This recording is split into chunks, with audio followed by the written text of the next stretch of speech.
Social মিডিয়ায় কিছু ছবি দেখে বাড়িটি দেখার ইচ্ছে জেগেছিল।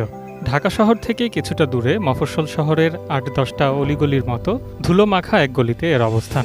পায়ে হাঁটা পথ ধরে যখন ভেতরে ঢুকছিলাম তখনও প্রত্যাশা করিনি বাড়িটি চোখের দেখায় দেখে এতটা ভালো লাগবে। লাল ইট আর কংক্রিটে তৈরি ছোট এক দালান, পলেস্তারাহীন, কোথাও কোনো বাহুল্য নেই। ৩ কাঠারও কম জমির প্রায় অর্ধেকটা ছেড়ে দেওয়া। চারপাশ ঢেকে আছে সবুজ ঘাস আর ছোট বড় গাছে। বারান্দা থেকে ঝুলছে লতা।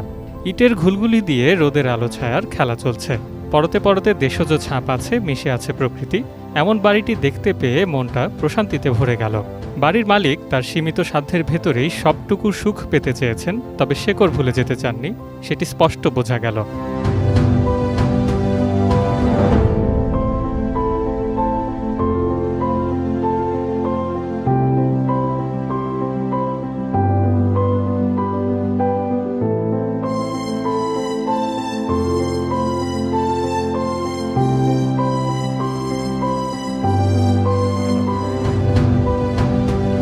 নির্মাণ রসায়ন দেখবেন শনিবার রাত ৯টা ৩০ মিনিটে এটিএন নিউজে।